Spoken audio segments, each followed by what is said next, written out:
back to Carlist, and today we are at Kia's brand spanking new showroom in Glenmary.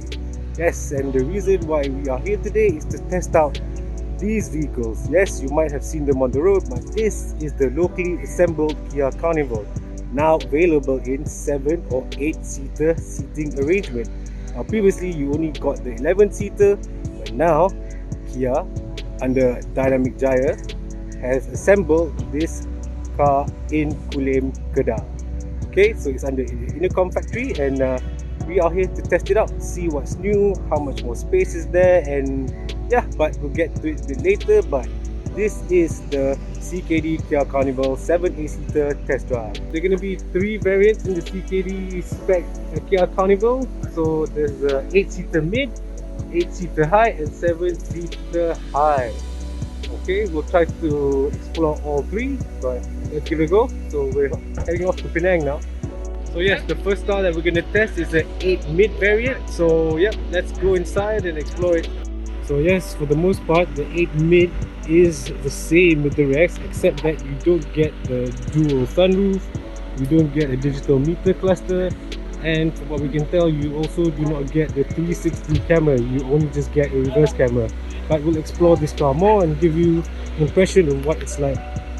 See, you still get the powered tailgate doors in the mid-spec 8.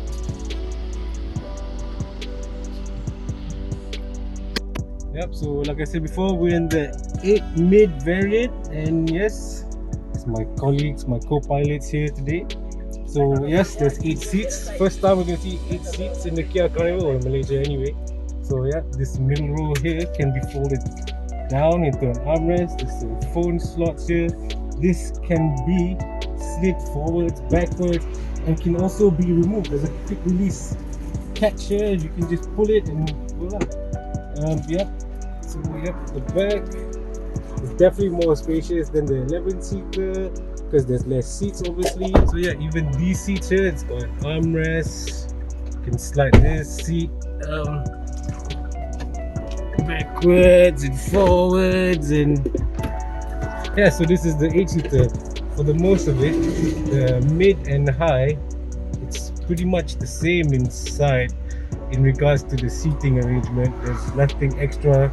There's interesting, there's USB ports at the side here. There's also one on the other side, and there's some here at the front as well, at the seats here. So to get into the back, it's as easy as pulling this and sliding it forward, and you have this ingress here, this little gap here to go in. Let's try it out.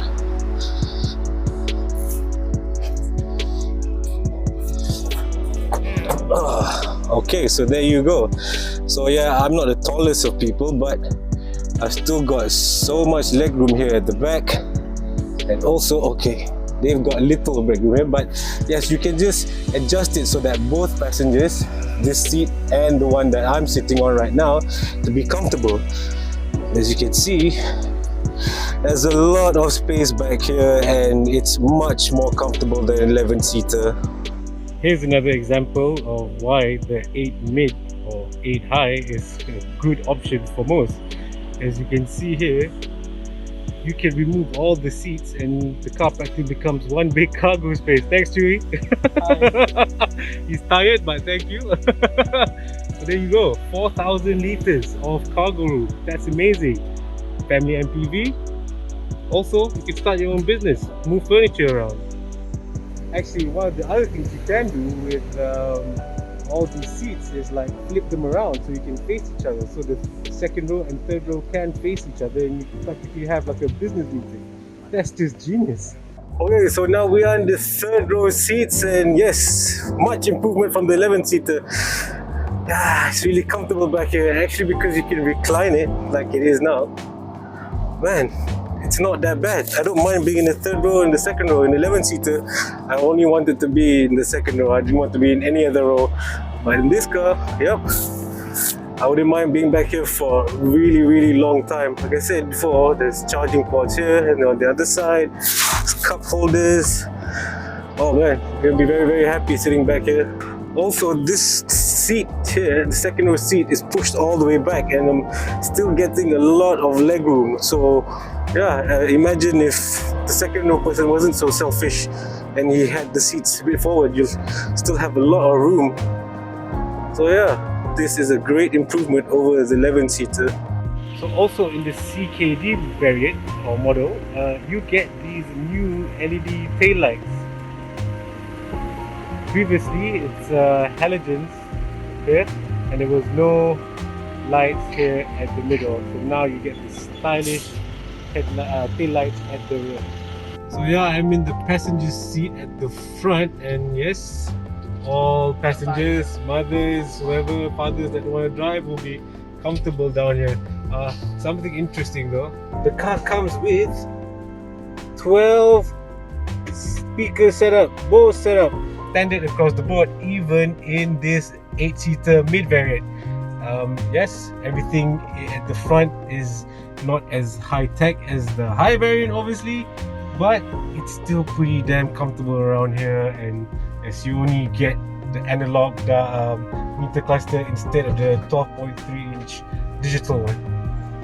You still get the rotary dial shifter, you still get a 12.3 infotainment system, you still get the digital AC unit with the buttons, and yes, and oh, interestingly, the wing mirrors in the CKD model is smaller than the CBU model.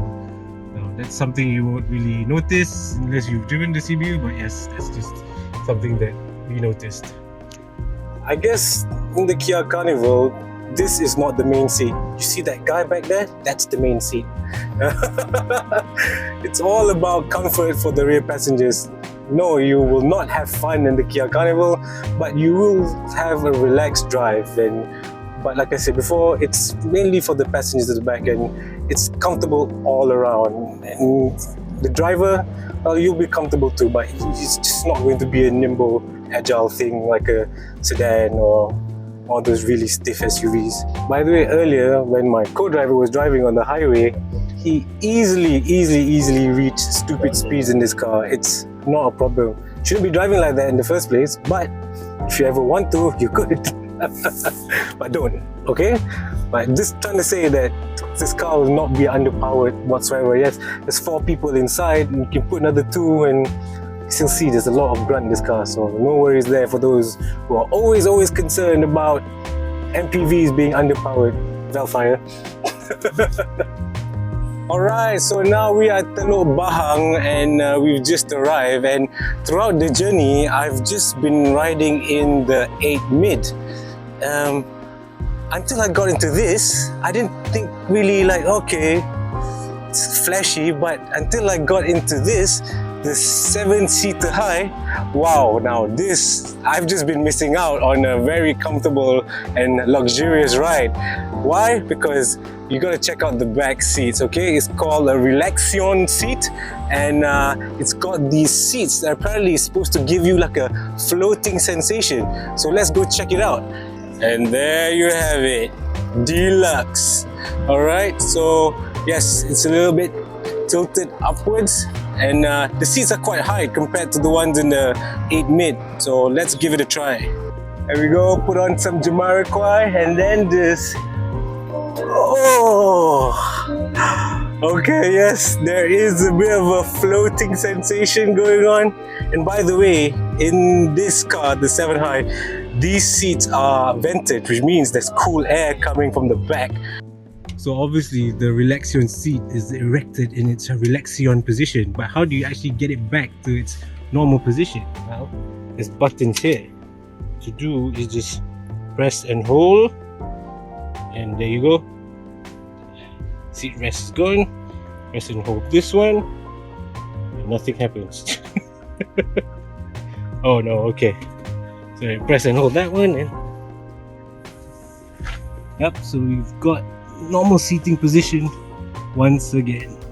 Actually, from the outside, you can't tell whether there's a 7 high, 8 high, 8 mid. They all look the same, and I don't know, that is an advantage to a certain point, because no matter what model you buy, people are still going to think you bought an expensive car, cheap car, low variant, high variant. Well, we don't know, that's up to you. But That's what it is. Another thing that's different in the 7 high, in the 8 high, is this: a twin set.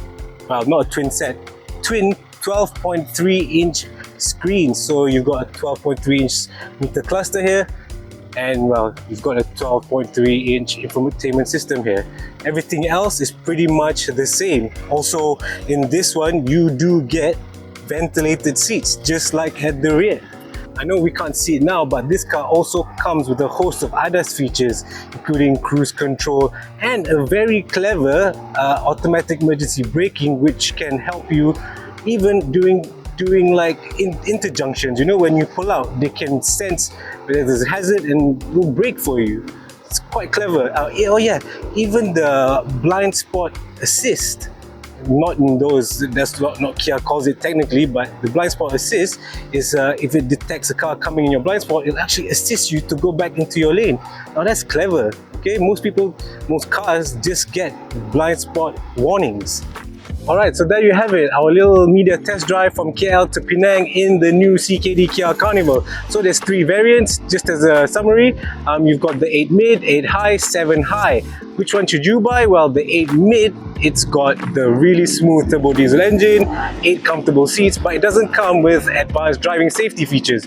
Now the 8 high adds the advanced driving safety features, but if you want the most baller Kia Carnival, then this, the 7-seater high, is the one to go for. Ventilated seats, advanced driving features, Relaxion seats. My god, it'll just sway you off from looking at any Toyota ever again. Till next time, thank you once again. Signing off from Penang. Cheers.